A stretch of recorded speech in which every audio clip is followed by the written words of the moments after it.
we're asking which asset I am in with my majority of investment power. I will say I'm more excited about XRP than the entire Japan, because XRP as a investment is majority in percentage, it's majority of my portfolio. And when I see that whales are accumulating this asset and the volume is going down, personally I see an opportunity. And you may ask why, and I'll then play this particular video for you. Direction. We are working on digital payments, expanded, safer. The recent developments of the innovative private sector payment systems shows us that public sector investment and the trust embedded in central banks need to be deployed for that precisely. And whether it is cross-border payment, whether it is remittances, whether it is access to the population that is still unbanked, all that needs to be supported in this digital payment world towards which we are marching. So listening to her, it is clear that the private sector innovation of payment system is far superior than what is happening at the governmental level now. And the traditional investment platforms are aligning themselves because they understand that a new herd is coming in to new asset class, which is the digital asset. And at the same time, there are discussions and progresses like these happening all around us. We just have to open our eyes and focus on this. And where we can actually see international level attention is now upon this new technology and this new asset class. So further, when we look at it, research is happening particularly or precisely in the settlements of cross-border transaction. So it's not only the payment messaging, it's about settlements of these transactions. So in next research publication, what we can see is that they are looking about the ongoing thing around the world, and we have same takeaways, all from these researchers. Like some of these takeaways are like the key research findings which they kind of advocate, and we as a scientific investor family kind of always go through the practical thing, the smart approach. The smart money goes through this thing, and we kind of cover all the scientific publications to educate ourselves so that we will become better investors for the next day, for the next trade or decision which we are going to take. We will be taking a better decision. For that, we are educating ourselves. One of the key takeaways from this particular document, I'll say, is on page 27, where you can actually see that they are discussing about this 73% of central bank. They did a survey of central bank survey respondents. 73% would require retail central bank digital currencies to be available for all types of payments. So that really means every payment and transactions, the settlements, it is gonna be covered in this one, right? So the policymakers are actually looking forward to this one. They are looking at the current demand, and they are looking at the new asset class which is emerging, because if you look at that, you can actually understand this is happening only because the cryptocurrencies have emerged with a new technology which is DLT. Now they can't actually hide this technology from the citizens. They have to provide them with this experience, because when they are talking about SWIFT, the settlement which they bring on the table is not relevant for this age of technology. Now, when the FUD creators tried to push the FUD against Ripple's payment system, these maximalists of different asset class, it's okay to be Bitcoin maxi or Ether maxi, but you really have to understand the reality and the ongoing research findings, because these matters for organizations. Say, for example, if you are a head of research at IMF or some other institution which concentrate on their research and development department for payments, they will actually have to cite these kind of research findings to showcase or concrete what they are stating.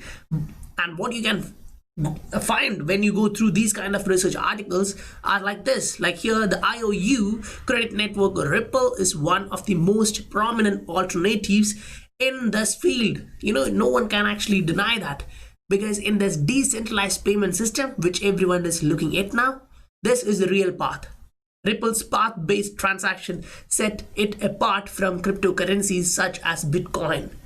Now, when my family, scientific investor family, is asking me about my investment, I stay on this one because that's the reason why I'm not going much into other coins. Majority is XRP. Now, yes, I agree. There are other assets with potential. If you look at XDC, it has the potential. If you look at the XLM, it has the potential. But unlike them, Ripple's adoption and the partnerships which we are seeing and all the documents leading towards the future growth and adoption of this asset, no one can actually set apart or come close to this one. So for me, in this channel, the Scientific Investor, we are going through the facts and trying to give you the real information. Why? Because if you read here, Ripple has gained unprecedented traction over the last years, and several financial institutions worldwide are adopting Ripple in their transaction backbone. They are citing, if you can see this, IEEE method, they are citing 5, 6, so there are different articles, right? So it is like this, and it is moving more away. Now, IOU to be transacted in their own preferred currency, including cryptocurrencies such as Bitcoin, meaning even those shit coins, which they say it's a store of value just for being the store of value, even when someone want to transact that fastly, cheaply, they really need to come to XRP Ledger. Even though they say that they are the first system, it's okay, they were the breakthrough, but they're not the best, we know that. And we as investors should be happy or at least lucky that we got into this particular technology which is being adopted worldwide. They are actually understanding that the power of this asset is changing the entire scenario, which is currently looked at by a lot of central banks. Now here where central banks closely work with stablecoin issuers in issuing synthetic central bank digital currency. Now we already talked about this terminology, stablecoin. They are actually looking at coins which are stable compared to others. They are not looking just at the stable coin which we know through the market caps that which roam around $1. It just moves around that value. It's not only about that. They're looking at a synthetic central bank digital currency. Previously, we talked about the properties or characteristics of synthetic central bank digital currency, how it should be, right? What values should it be providing, how it should be conducting the payments. So when we look at this particular setup, central bank digital currency is kind of connecting networks of central banks. And who has that ability to do currently? At least don't look at next 20 years for that, because if they are to implement this, yes, the functionality will be applied from next say 6 months to 5 years or 10 years. But if you're looking at some other asset, they first have to build this network and then start this adoption. So that's going to take a lot of time than next 10 or 20 years. So if we are to look at this decade or next one, it's for sure that this is going to be on interledger protocol. It's going to touch XRP Ledger at every different points where it needs to bridge itself. There is no doubt for that. Now this is another document which has the attention from the world. Central banks all around the world are looking at these kind of information because the World Economic Forum is a supranational organization which kind of give advices for them after their proper research. So in this one, if you go to page number 10, you can see this additional digital assets. You have to actually see the words which they are choosing to illustrate this. Additional digital assets designed for inter or intra-bank payments and settlements. So for JPM coin, you can simply understand that works for those who work just with the JPM network, right? Not all the world work with JPM. Not all the central banks. Say for example, if you're looking at Chinese central bank, will they trust a bank in America? I don't care. I don't think so. If you look at Russia, will they do that? I don't think so. Instead, if it is an independent provider, everyone will agree on that, and that is where you can see that issuance of synthetic central bank digital currency provided by a stablecoin issuer, which is kind of a third party, and no one can actually handle or interrupt this because it's an open source technology. So here they are actually explaining this like USC, which is utility settlement coin. That's another coin. If you don't know, then that's another coin created by a group of banks, not central banks, a group of banks, a consortium created that. But that's also not gonna work like XRP. Many, when these coins were actually coming out, it was like XRP killers. Now, how many XRP killers we heard till now? And nothing is kind of being mentioned in these level of documents in these aspects. Like if you see here, the examples is not USC, it's only JPM and XRP. And I personally believe JPM being mentioned here is just a diversion, showing you that you see that giant has something here, so you have to choose this. But if you have been educating yourself through Scientific Investor channel, you know what is happening all around the world and what's happening behind the curtains. So you are going to take a wise decision here. So when you are looking and talking about a stable coin, usually we think about how they provide 100% backing, right? The asset backing which they give for that asset. But here the reserve requirements to the providers are whether 100% or it's a different requirements.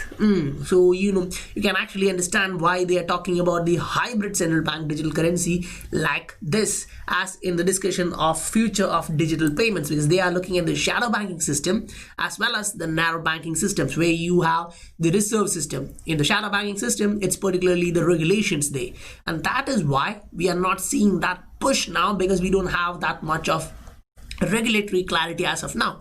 Because if you look, the company is started back in 2012. They were pushing this asset from a long time, but now the network is getting adoption, right? But majority of the customers are not using XRP to source their liquidity. We know that, right? Why? Even though it has this efficiency, the current regulations are not, green, showing that green light to banks. But soon it is going to happen in one or the other way. Now, if you really have confusion about XRP, then just say, for example, in this particular document, we just take the search option and we'll just hit XRP, and you can actually see the documents which they actually are referring while using it. We actually went through this document previously, we explained it clearly, right? So we won't actually go again into that. But global interbank settlement, which is being concentrated over there, now they are actually using this to cite what they are saying. So if you remember previously, this is the reason why we are going through these scientific documents or the scientific publications, because it actually gives us an overview of what is happening. Now here is the main item: international positions towards crypto assets, blockchain and central bank digital currency. They were talking about the regulatory attitudes towards this particular technology. Now for us, we'll directly jump into the conclusion so that we'll get the idea of what is happening now. Now the questions or doubts are actually being raised about this investment, right? So if you're coming to this document, say I'll just take you to that particular page, which is the conclusion itself. And here, if you read the introduction of central bank digital currency, you can actually see that they are stating a seismic effect on the banking system, and it will become a safer mean of storing value. So the store of value thing may be shifted once the central bank digital currency comes in, and thereby reducing deposits held in commercial banks. So it's now becoming clear that how big this new technology is gonna be.